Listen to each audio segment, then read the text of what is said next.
La vie en trois lettres, le journal en trois titres sur Canal 3 Bénin. Mesdames, Messieurs, bonsoir. Voici le sommaire de cette édition. L'actualité nationale avec ce zoom sur la représentativité des femmes au sein des prochains conseils communaux. Il y a eu plus de bruit que de vraies mélodies chez les femmes lors des élections communales et municipales du 17 mai dernier. Sur plus de 1500 femmes positionnées, à peine 70 ont pu tirer leur épingle du jeu. Zakiat Latundi revisite le parcours de celles-là qui feront parler le leadership féminin pour le compte de la 4e mandature dès le début de ce journal. Et puis, la désignation des conseils communaux et l'élection des maires de nos communes sont annoncées pour demain dans bien de régions du pays. Les populations concernées semblent définir elles-mêmes les cahiers de charges des prochains patrons des municipalités. À Porto-Novo et à Bomé, les citoyens attendent un maire travailleur, rassembleur, soucieux du développement de sa commune et épris de l'obligation du compte-rendu. Analyse, commentaires et prévisions des citoyens à suivre dans un instant. À suivre également le compte-rendu de la cérémonie de lancement de Yellow Game Challenge, une initiative du réseau de téléphonie mobile MTN qui souhaite divertir ses abonnés durant une période donnée. C'est en clair un jeu entre utilisateurs qui prévoit des récompenses à l'arrivée. Ali Moumouni nous dira de quoi cela retourne avant la fin de cette édition. Voilà pour le sommaire. Bienvenue. Bonsoir à tous.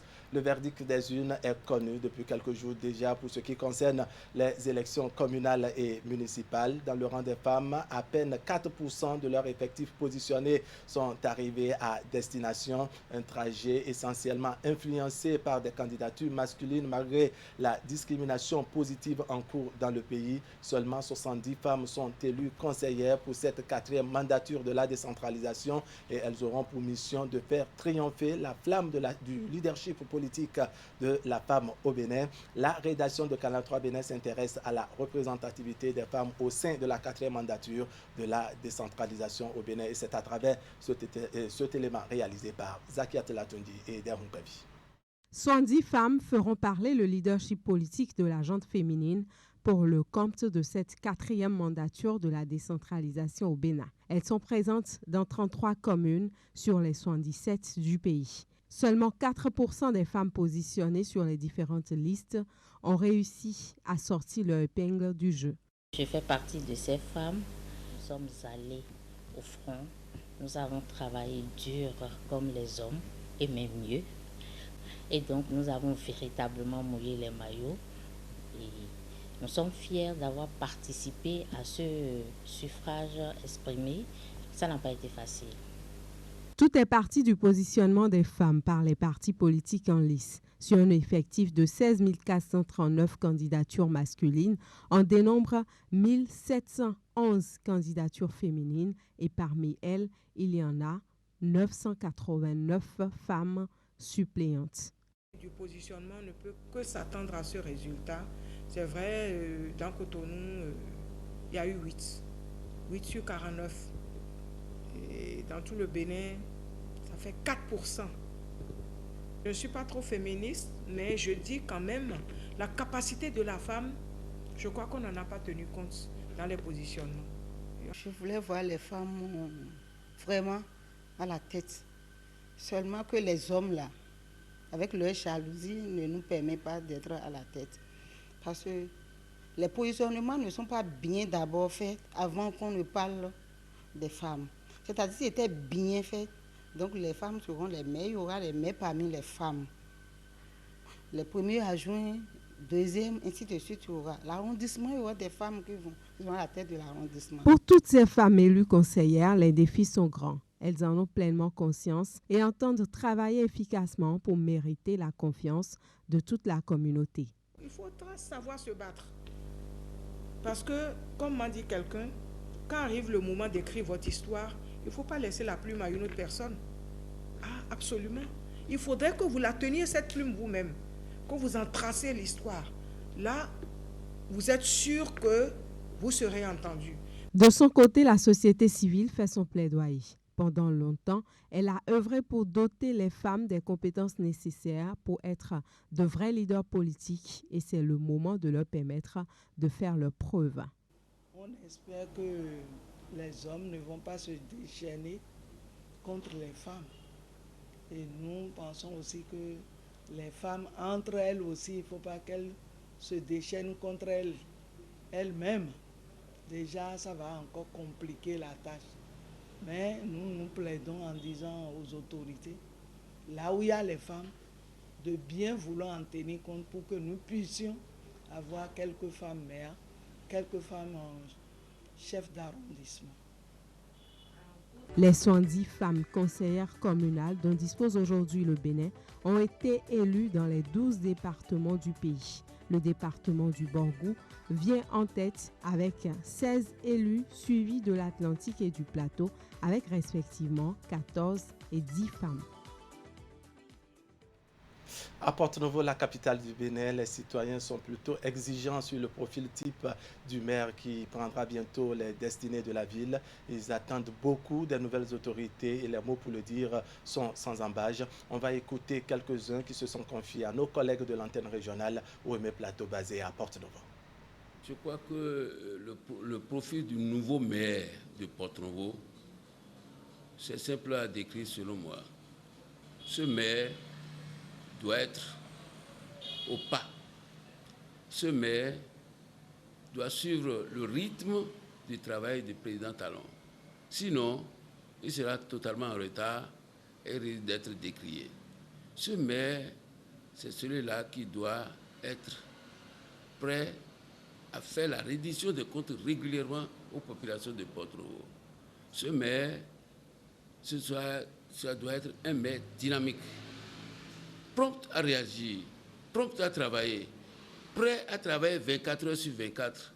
Non, je sais qu'il y a des conseillers dynamiques qui ont été élus, des conseillers engagés qui ont été élus.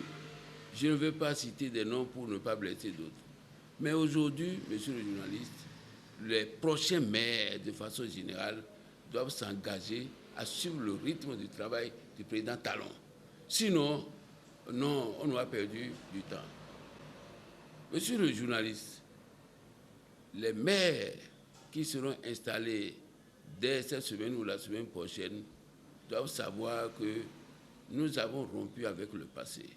Le passé qui consiste à partager seulement des primes, qui vont seulement, les maires qui vont seulement en session, ou bien les conseillers qui vont seulement en session pour dire, bon, combien je vais prendre.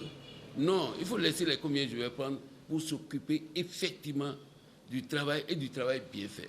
Ce que je souhaiterais pour le maire de Porto-Novo, il faut qu'il soit dans le programme du gouvernement de Talon. Alors, qu'est-ce qu'il va faire? D'abord, il faudra qu'il fasse un travail au niveau des quartiers, finir avec les désordres que les riverains font sur les routes. Vous allez voir des gens qui creusent des trous sur les routes d'État, sous prétexte qu'ils sont en train de réduire la circulation. Soit ils mettent des taux d'âne sans autorisation aucune. Il faut mettre fin à tout ça. C'est l'indiscipline. Ou bien vous allez voir des bonnes dames qui vendent au bord des voies et qui occupent presque toute la voie. Les piétons ont des problèmes. Il faut mettre fin à tout ça. Alors, il y a aussi la saleté dans Porto-Novo, surtout de nos routes. Il faut vraiment que ce soit, qu'ils prennent ça en charge, que les routes soient balayées. La prochaine équipe communale doit être une équipe dynamique qui mène une offensive vers, je le répète, les populations à la base et avoir leur adhésion à la mission qu'ils veulent accomplir. C'est très important pour l'équipe communale de Porto-Novo. Et puis après, ils vont maintenant accompagner les efforts du gouvernement qui se voient déjà sur le terrain. Accompagner les efforts du gouvernement sur le plan des infrastructures, accompagner les efforts du gouvernement sur le plan social, accompagner sur le plan culturel, ainsi de suite, pour pouvoir essayer de redonner à cette ville-là, à la jeunesse de la ville de Porto-Novo, toute l'attente que cette jeunesse-là place en eux, en ce conseil communal qui sera installé. Je pense que les prochains maires doivent être des maires développeurs, des maires qui ont envie de faire des choses pour leur communauté Il y a des gens qui ont envie de hisser très loin le nom de leur commune, parce que vous n'êtes pas sans savoir que quand on parle de patrimoine et de culture, sera fait appel au tourisme. Et le tourisme est un vecteur donc, de renommée d'une communauté ou d'une ville. Donc à ce titre-là, j'invite les maires à beaucoup plus se concentrer sur les potentialités, les richesses de leur commune, sur lesquelles ils peuvent bâtir le développement ou la politique de développement de leur commune. On connaîtra, comme je le disais, dès l'entame de cette édition, les prochains maires dans certaines de nos localités dès demain jeudi. Mais en attendant, à Abomey, les populations se dessinent déjà le portrait robot de celui qui devra les diriger ces 6 prochaines années. Elles attendent un maire travailleur, respectueux de ses engagements et surtout soucieux du développement de sa commune. Suivons ici la déclinaison des attentes des habitants d'Abomey au micro Canal 3 Bénin de Humet Hélène Amoussou. Le développement, ce n'est pas question de diplôme à tout instant. Le maire peut savoir lire et écrire, ce n'est pas un problème. Il faut que le maire soit ambitieux. La population d'Abomey attend vivement du nouveau maire le lotissement réel, l'ouverture des voies. En ce qui concerne le domaine culturel, je crois que le nouveau maire doit se rabattre au programme du gouvernement, parce que le gouvernement a un programme assez élargi pour le développement culturel d'Abomey. D'abord, l'administration a une continuité. Le maire sortant, il peut être réélu comme quelqu'un d'autre peut venir. Nous, on est là et quiconque vient, nous on gère. Mais l'administration étant une continuité, quand il vient, celui qui va venir, il n'a qu'à poursuivre les œuvres de l'autre. Ce que l'autre a entamé, il n'a pas pu finir, il faut qu'il finisse. Après les élections, ce maire nouvellement élu se mettre dans la dynamique du gouvernement, se mettre dans l'objectif de faciliter la mise en œuvre du PAG, qui est un programme bien structuré, qui est déjà en cours d'exécution et qui a pour objectif aujourd'hui de rendre la ville d'Abomey une ville historique. Il faut vraiment que celui qui va devenir maire de la commune d'Abomey puisse être d'abord un rassembleur. Un rassembleur parce qu'il est question, après des élections de cette envergure, de pouvoir rassembler tous ceux qui, entre-temps, sont devenus des frères ennemis. Et donc, après ce rassemblement, il faut penser au développement. C'est-à-dire celui-là doit pouvoir faire prendre des initiatives aux jeunes. C'est-à-dire intéresser ou appuyer les projets de jeunesse, les projets des jeunes scolarisés ou non. Ces jeunes vont pouvoir entreprendre. L'autre chose, vous savez que Abomey est une ville historique, culturelle, artistique et touristique. Et de ce fait, il va falloir que les artisans soient de vrais partenaires pour la mairie d'Abomey. Il faut revoir, repenser le circuit touristique d'Abomey et voir autrement aussi la gestion, par exemple, de l'office du tourisme. Le nouveau maire d'Abomey doit être un développeur, comme on le dit souvent. Mais ici, maintenant, il doit être quelqu'un qui doit être très pratique, très concret dans ses actes. Nous avons beaucoup d'écoles où les enfants ne sont pas dans les conditions de qualité réelle. Il faudrait quand même que tout ça, là, les gens pensent aussi à ça. En dehors de ça, les jeunes doivent trouver d'emploi. Quel est le mécanisme qu'on doit pouvoir mettre en jeu pour que ces jeunes puissent trouver des opportunités? Il y a beaucoup d'entrepreneurs aujourd'hui, mais par rapport à la fiscalité et autres, ça leur pose problème. Il faudrait qu'on pense quand même et voir comment faire pour que cette fiscalité-là ne constitue pas un blocus pour les jeunes entrepreneurs surtout. Faisons maintenant un tour rapide des retombées des 17 ans de la décentralisation au Bénin. Quel bilan peut-on dresser en termes de gouvernance locale et des pouvoirs de proximité? Dr Kosoba Nanako, spécialiste de la décentralisation, nous accompagne dans cet exercice. Il était l'invité téléphonique de notre émission Actu Matin de ce mercredi. On va l'écouter à nouveau. Je ne sais pas s'il faut conclure que le bilan est réluisant. Mais ce que l'on peut constater objectivement, c'est qu'il y a eu des avancées, et cela sur plusieurs plans quand on considère ce qui justifie la décentralisation. Oui. D'abord, au plan institutionnel, aujourd'hui vous avez une localisation, une démocratisation de l'administration de nos territoires, Les administrateurs communaux et municipaux ne sont plus nommés comme auparavant, mais sont élus et bénéficient donc a priori de la légitimité pour décider pour les citoyens. Ensuite, au plan donc du développement, tout ce qui est équipement, aménagement du territoire, mieux qu'auparavant, on a pu constater qu'il y a quand même assez de ressources humaines, matérielles et financières qui ont été mobilisées et investies dans nos différentes localités.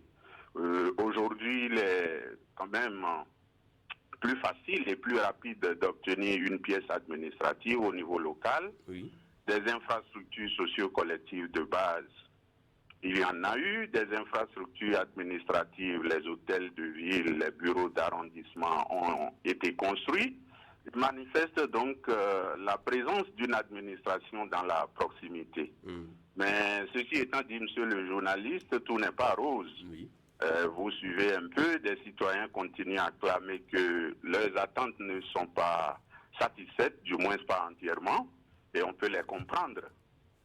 Par exemple, en matière d'amélioration du bien-être des plus vulnérables, en matière de promotion du développement économique local, il y a encore d'énormes défis qui attendent donc les prochains conseils communaux. D'ailleurs, chaque année, on sent un effort en plus, non seulement de la part de l'État, mais également des partenaires techniques et financiers qui abondent avec l'État donc ce fonds. Je pense que si vous allez sur le site de la CONAFIL, vous verrez des chiffres. Je sais qu'en 2018, on tournait quand même autour de 40 milliards. Ce n'est pas rien, bien que ce soit encore en dessous des attentes.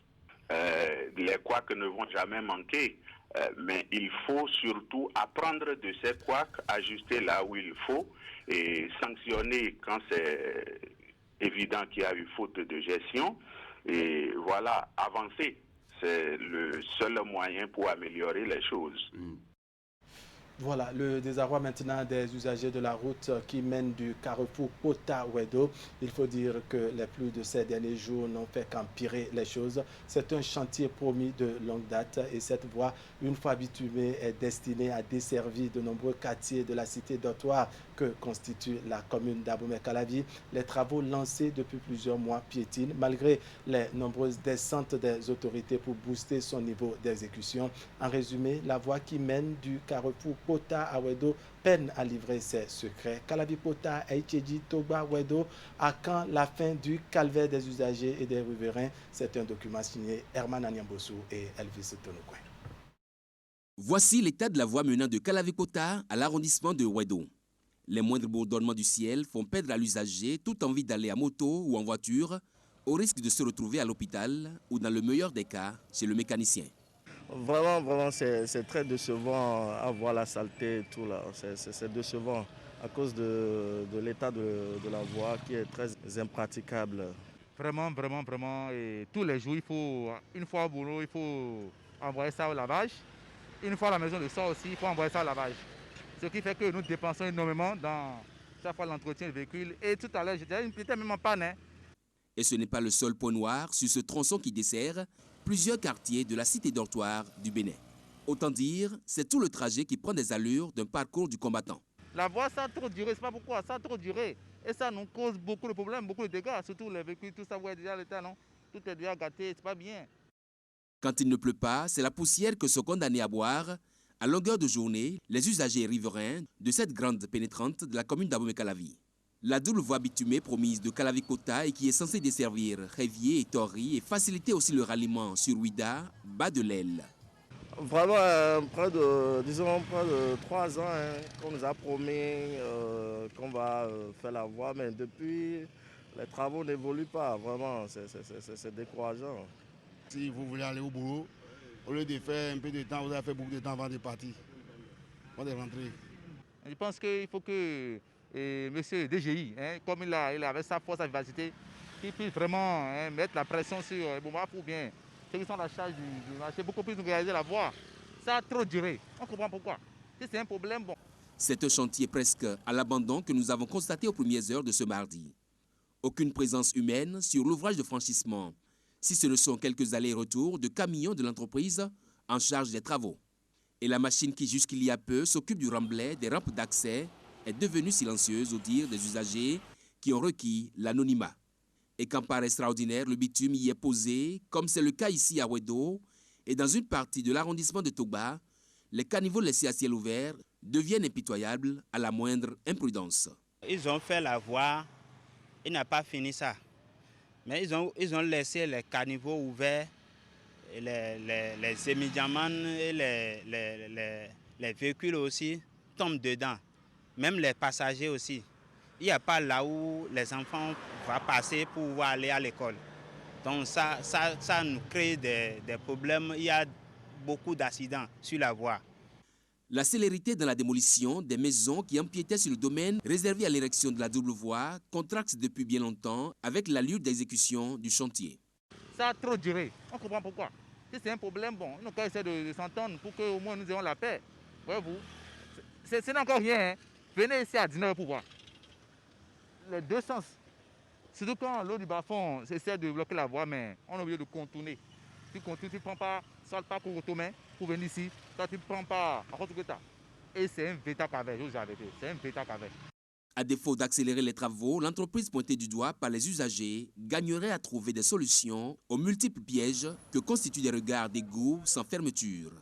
C'est pas trop praticable. Vraiment, nous demandons humblement au chef de l'État de vraiment regarder sur cette situation afin que les choses puissent évoluer et que la route soit livrée dans les brefs délais. Comme ce camionneur, nombre d'usagers de ce tronçon se retrouvent dans le pétrin, ne sachant pas à qui recourir pour réclamer une quelconque réparation. Comme vous le voyez, l'état de la voie Kalavi-Kota-Wedo, en passant par Aïtedi et par Togba, laisse fondamentalement à désirer. Un appel au secours des populations. Pendant ce temps, automobilistes, motocyclistes et cyclistes, piétons également, souffrent le martyre. Peut-être qu'avec le temps, avec cet appel, ils pourront être délivrés un peu comme les fidèles de cette église.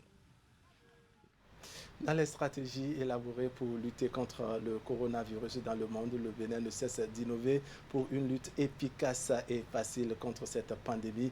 Un enseignant de l'Institut national de l'eau de l'Université d'Abomey-Calavi a réfléchi et a inventé des distributeurs automatiques de gel pour faciliter le respect des mesures barrières, vu que déjà l'on constate par endroits le relâchement, surtout en ce qui concerne le lavage des mains à l'eau et au savon. Une meilleure façon pour le docteur Flavien Edia Dovonou de contribuer aux efforts du gouvernement pour stopper la propagation de ce virus. On voit tout cela maintenant avec Idriss Boukari. À côté de ses conséquences dévastatrices, la pandémie du coronavirus vient révéler davantage le génie béninois.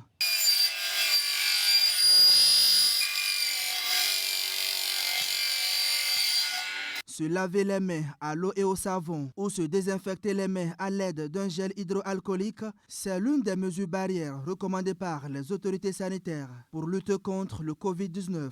Mais il y a des risques de contamination dans l'utilisation publique de gel si l'on ne prend des précautions. C'est la réflexion menée par cet enseignant de l'Institut national de l'eau de l'Université d'Abomey-Calavi. Je suis allé quelque part dont j'étais le nom et j'ai vu un gardien. Et lui, il est debout, il a le distributeur en main et il le sert à tout le monde. Après, je suis reparti voir, je suis reparti dans la même zone. J'ai vu le même gardien, il dormait et il a laissé le dispositif sur la table. Et tout ce qui passe, chacun touche au bocal du dispositif et se fait servir par le gel. J'ai dit c'est dangereux parce que ce faisant, nous risquons de nous contaminer. Je ne sais pas celui qui est passé avant moi, son statut. S'il est malade du coronavirus et il touche le bocal avant moi, la probabilité pour que je sois contaminé par le coronavirus est très élevée. C'est ça qui m'a amené à réfléchir, à penser à un dispositif où le gel est là, personne ne va le toucher, mais tout le monde peut se faire servir facilement. Se faire servir facilement sans prendre le risque de se faire contaminer. Après donc plusieurs semaines de réflexion, le docteur Flavien Dovonou sort de son laboratoire un résultat appréciable. Des distributeurs automatiques de gel avec un mode de fonctionnement facile et économique. Et celui qui veut se faire servir le gel, quand il vient, il ne touche à rien du tout. Il vient seulement, il appuie la pédale et il a une ou deux gouttes de gel dans sa main et il continue son chemin. Le second modèle que je vais vous exposer, il est ici. c'est le distributeur de gel qui fonctionne aussi sur la base de pédales pour pouvoir se faire actionner. Alors, il a un réservoir de capacité 2 litres de gel et il fonctionne avec la pédale, comme je viens de le dire. Et dès que vous appuyez la pédale, il vous fait servir le gel.